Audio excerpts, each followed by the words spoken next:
¿Qué tal? Muy buenas noches. En esta ocasión los saludamos desde el Colegio de México, en donde en unos minutos más el doctor Rafael Rojas va a presentar su más reciente libro, Historia mínima de la Revolución Cubana. Doctor, no es la primera vez que aborda Cuba en un libro ni en un artículo. ¿Por qué no primero hablamos sobre, digámoslo así, el periodo de la Revolución Cubana? Ahorita mencionábamos que es 20 años más o menos su teoría. Ajá. Sí, bueno, yo no hago una delimitación, digamos, de 20 años, pero enmarco el proceso entre la década de los años 50 y la década de los años 70. O sea que, sin poner fechas precisas, el libro sostiene que la Revolución Cubana es un proceso histórico que estalla a mediados de los años 50, cuando se extiende, digamos, un estado de inconformidad bastante generalizado contra la dictadura de Fulgencio Batista, y culmina después de 1976, cuando se adopta ya la Constitución del Estado Socialista Cubano. La figura del Che y la figura de Fidel, que usted también menciona en el libro, que son determinantes para comprender o para imaginar la Revolución Cubana dentro y fuera de Cuba. Así es. Los dos son figuras centrales, en el libro están, yo creo, que bien tratados, aunque no se identifica el proceso revolucionario solo con las figuras. Y trato de captar también las mutaciones que vemos en los dos liderazgos. Por ejemplo, una cosa es el Fidel Castro de los años 50, el jefe de la insurrección armada contra la dictadura de Batista, hasta incluso la época de Fidel Castro como primer ministro del primer gobierno revolucionario en el año 59 hasta el verano del 60, y otra cosa es el Fidel Castro líder de un proyecto socialista inscrito en la órbita soviética, que emerge sobre todo en el verano del año 60. Hay diferencias bastante marcadas entre la ideología de uno y otro.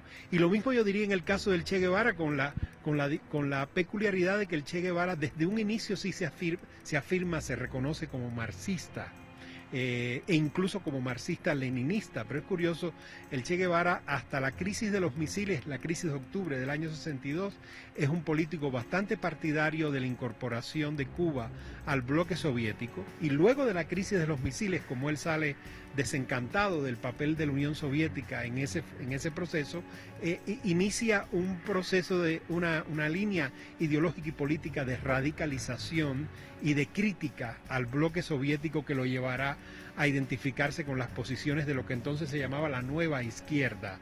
O sea, se vuelve de ser un marxista-leninista bastante partidario del modelo soviético, se vuelve uno de los críticos más elocuentes de ese modelo en América Latina. Hablar de la Revolución Cubana nos daría para mucho, y no puedo desaprovechar la oportunidad de tenerlo enfrente para preguntarle no sobre esta apertura económica que se está dando y que ya es una realidad, sino los retos para el gobierno cubano. En el 2018 se está marcando un cambio en el gobierno, pero esta nueva economía está favoreciendo ya sobre todo a las ciudades turísticas. Pero ¿qué pasa con las demás ciudades, con las que no están en esta ruta? ¿Qué pasa con este comercio?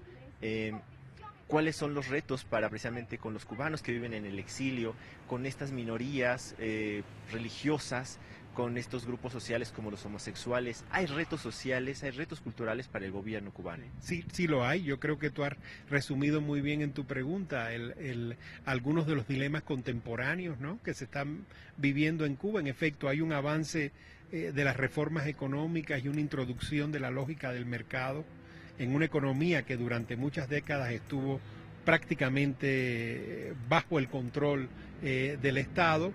Y ese avance de la lógica del mercado produce una diferenciación social.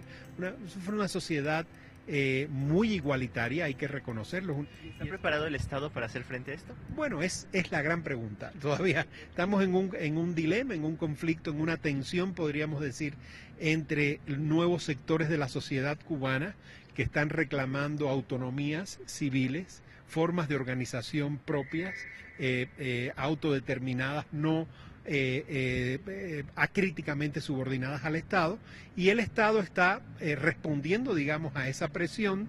Yo creo que a veces con represión y con intolerancia, y otras veces con diálogo y con comprensión. O sea que hay cierto aprendizaje, yo diría, en los últimos 20 años de parte de las instituciones del Estado frente a esas demandas de autonomía, pero no podemos decir que ese aprendizaje se haya traducido ya a un nivel constitucional o de un nuevo código, ¿verdad?, de asociaciones en la isla.